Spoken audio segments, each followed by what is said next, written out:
क्या आप जानते हो नेशनल पेंशन स्कीम और यूनिफाइड पेंशन स्कीम में क्या अंतर है? क्या आपके मन में भी यही सवाल चल रहा है कि यूनिफाइड पेंशन स्कीम भी ओल्ड पेंशन स्कीम की जैसी ही है? चलिए आज अपने इस वीडियो में इसी डिफरेंस को विस्तार में समझने की कोशिश करते हैं। सेंट्रल गवर्नमेंट में जॉब कर रहे कर्मचारियों की पेंशन को लेकर कैबिनेट ने यूनिफाइड पेंशन स्कीम को मंजूरी दे दी है। दोस्तों, जैसा कि हम सब जानते हैं, सेंट्रल गवर्नमेंट के एम्प्लॉयज काफी समय से सरकार से ओल्ड पेंशन स्कीम की मांग कर रहे थे। इसी को ध्यान में रखते हुए नरेंद्र मोदी की अध्यक्षता वाली कैबिनेट मीटिंग में शनिवार के दिन एक बड़ा फैसला लिया गया यूनिफाइड पेंशन स्कीम को मंजूरी देकर। क्या है यूनिफाइड पेंशन स्कीम? सरकारी कर्मचारियों के लिए पेश करी गई न्यू पेंशन स्कीम अगले साल 1 अप्रैल 2025 से लागू होगी। इसके तहत एक निश्चित अमाउंट की पेंशन दी जाएगी।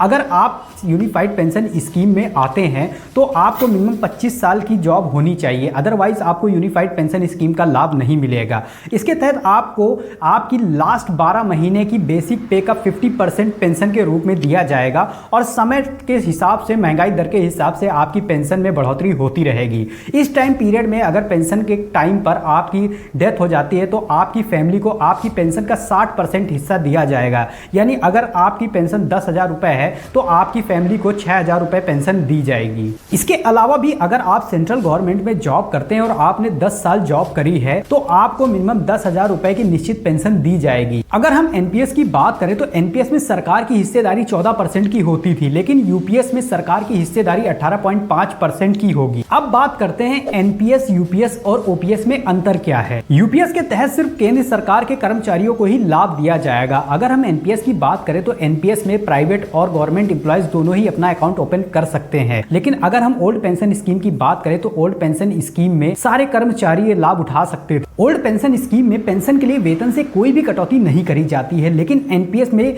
10% की कटौती करी जाती है। वहीं अगर हम बात करें यूपीएस की तो यूपीएस में भी कटौती करी जाएगी, लेकिन सरकार अपनी तरफ से 18.5% का योगदान करेगी। एनपीएस शेयर बाजार से लिंक्ड योजना है जिसमें हम जो पेमेंट कटाते हैं उसका 60% हमें रिटायरमेंट के वक्त मिल जाता है और 40% रख लिया जाता है जिसे बाद में पेंशन के रूप में दिया जाता है। लेकिन अगर हम यूपीएस की बात करें और ओपीएस की बात करें तो यह शेयर बाजार से लिंक्ड योजना नहीं है। यूपीएस में आपको एक निर्धारित पेंशन दी जाएगी जो कि आपके लास्ट 12 महीने की तनख्वाह की बेसिक पे का 50% होगा। वहीं अगर हम एनपीएस की बात करें तो एनपीएस में ऐसा कोई भी प्रावधान नहीं है। ओल्ड पेंशन स्कीम में 6 महीने के बाद डीए लागू होता है पेंशन पर, लेकिन एनपीएस में ऐसी कोई भी प्रावधान नहीं था। अगर हम यूपीएस की बात करें तो यूपीएस में महंगाई के हिसाब से आपकी पेंशन में बढ़ोतरी करी जाएगी। अगर आप यूपीएस के तहत रिटायर होते हैं तो आपको एक मुक्त राशि दी जाएगी। अगर आप ओल्ड पेंशन स्कीम के हिसाब से रिटायर होते थे तब आपको 20 लाख रुपए मिलते थे। लेकिन अगर हम एनपीएस की बात करें तो एनपीएस में जो भी आप कटाते हैं उसका सिर्फ 60% ही आपको मिलता है। यूपीएस में कर्मचारी की मौत हो जाने पर फैमिली को पेंशन दिया जाएगा। वहीं अगर हम ओल्ड पेंशन स्कीम की बात करें तो उसमें अगर आपकी डेथ हो जाती है तो आपकी फैमिली को पेंशन मिलती है